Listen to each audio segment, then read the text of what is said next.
Eka. Jelas suaranya Pak Eka. Terdengar Pak Eka, karena Pak Eka masuknya dipakai sendiri. Malah nggak keluar Pak Eka suaranya. Aktifkan yang di HP-nya Pak Eka aja. Nggak keluar suaranya Pak Eka. Baik.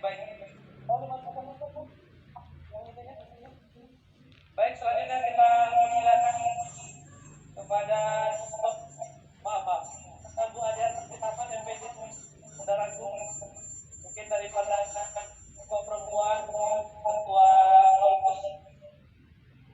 Kaukus Perempuan Parlemen pada Bu Adian Rahman MPD, saya persilakan dengan segala hormat.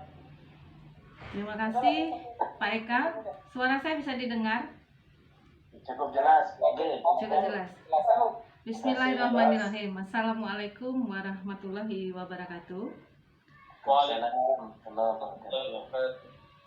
Bersyukur kita kepada Allah, bersalawat kita kepada Rasulullah karena dalam kesempatan sore hari ini kita dapat berkumpul bersama dalam agenda yang ditaja oleh DPW PKS Riau dalam rangka webinar terkait dengan harapan dan pandangan sebagai partai Islam yang rahmatan lil alamin. Yang saya hormati Ustadz Henry Munif sebagai pembina wilayah Sumatera bagian Sumatera. Kemudian yang saya hormati Ketua DPW PKS terpilih sekaligus tahniah untuk Ustadz Ahmad Tarmizi. Kemudian yang terhormat juga seluruh pengurus DPW PKS Riau. Kemudian Pak Eka sebagai Ketua Fraksi PKS di DPRD Provinsi Riau. Yang saya hormati juga orang tua kita Profesor Alaidin Koto, kemudian Dr. Muhammad Ihsan, kemudian ada Adinda Muhammad Hafiz Ona Adiputra, dan Bang Haji Zulmansyah Sekedang. Pertama sekali terima kasih atas kesempatan yang diberikan ini. Sangat berarti buat saya ketika diberi kesempatan untuk berbicara terkait dengan bagaimana demokrasi dan sistem perpolitikan di Indonesia, apalagi kalau berbicara terkait dengan keterwakilan perempuan.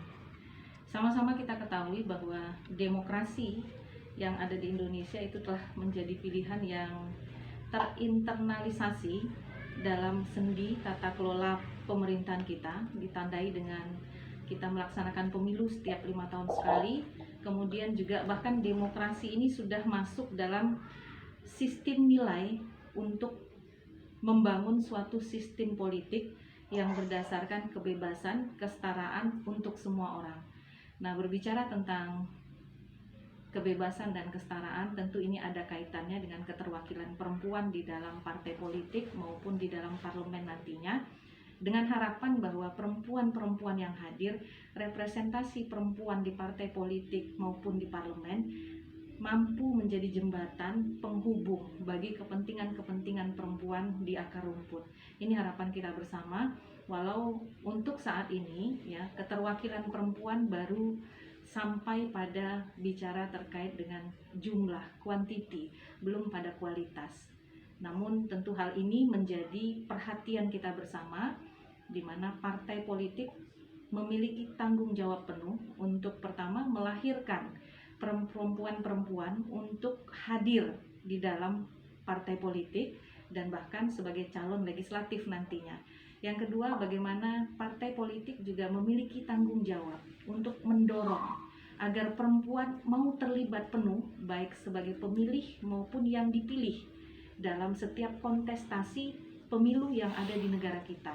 Dan yang terakhir, bagaimana memperkuat posisi perempuan yang sudah hadir, yang sudah menjadi representasi dari keterwakilan perempuan yang berada di parlemen. Nah, pada kesempatan kali ini saya ingin menyampaikan beberapa hal terkait dengan kenapa perempuan harus memiliki keterwakilan di parlemen.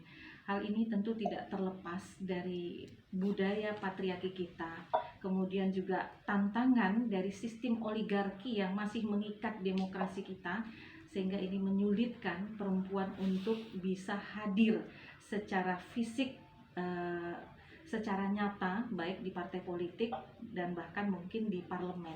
Karena dalam pandangan saya selama ini bahwa sistem politik yang terletak pada partai-partai politik itu hanya baru bicara terkait dengan klaim.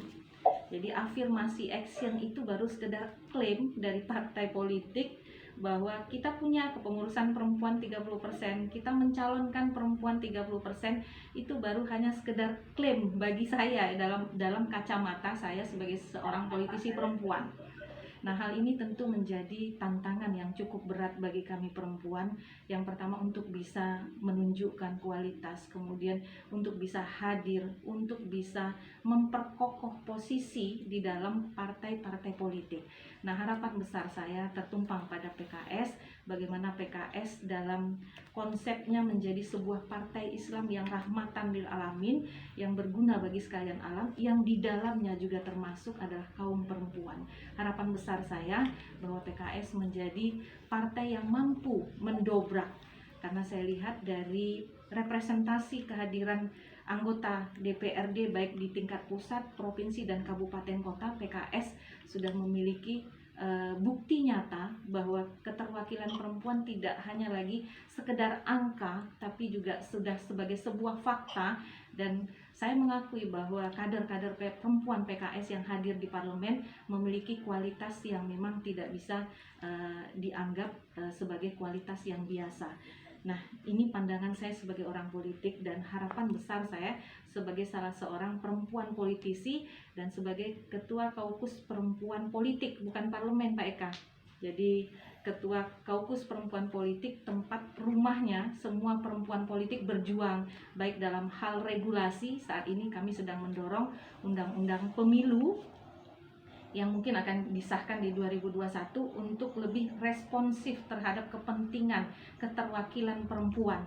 Karena ketika undang-undang itu berbicara sistem tertutup, maka kami mengajak PKS untuk bersama-sama memperjuangkan hak perempuan untuk mendapatkan ketersediaan kursi di 30% dapil yang ada. Nah, itu yang pertama. Jika masih sistem suara terbuka, maka kami berharap PKS menjadi partai yang juga mendorong kehadiran perempuan baik sebagai calon legislatif maupun sebagai pengurus di partainya. Nah, kami berharap sekali bahwa PKS menjadi bersama-sama kami menjadi partai yang dapat mendorong kepentingan-kepentingan perempuan di ranah politik, karena sesuai dengan tema kita pada kesempatan sore hari ini adalah bagaimana harapan dan pandangan PKS sebagai partai Islam yang rahmatan lil alamin. Mungkin demikian penyampaian singkat saya. Mungkin nanti ada diskusi, dan saya tadi menggarisbawahi apa yang disampaikan Profesor Alaidin Koto bahwa partai menjadi sebuah elemen demokrasi yang sangat penting. Dan saya tadi menyampaikan di awal bahwa demokrasi sudah menjadi sistem nilai dalam sebuah sistem perpolitikan dan tata kelola pemerintahan, dan itu tentunya tidak terlepas dari bagaimana menghadirkan kaum perempuan, tidak hanya hadir secara fisik tapi hadir secara kualitas juga. Nah, ini harapan besar saya kepada PKS dapat menghadirkan perempuan-perempuan tidak hanya secara fisik tapi juga kualitas, dan menjadi partai yang bersama-sama perempuan berjuang dalam hal keterwakilan perempuan. Demikian yang bisa saya sampaikan pandangan saya. Terima kasih sekali lagi atas kesempatan yang diberikan kepada saya. Mohon maaf jika ada hal-hal yang kurang berkenan. Wabillahi taufik wal hidayah. Wassalamualaikum warahmatullahi wabarakatuh. Waalaikumsalam warahmatullahi wabarakatuh.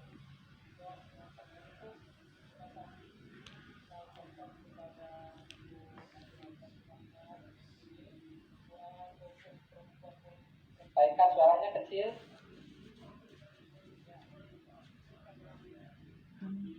Cahaya matiin, coba lampunya. Oke.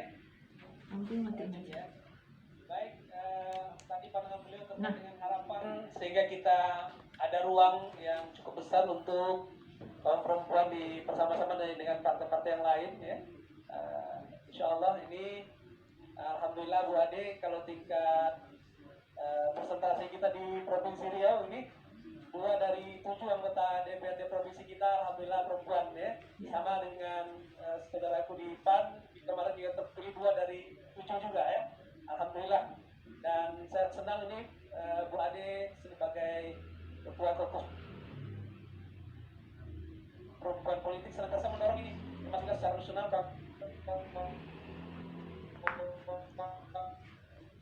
Aktivitas perempuan ini luar biasa.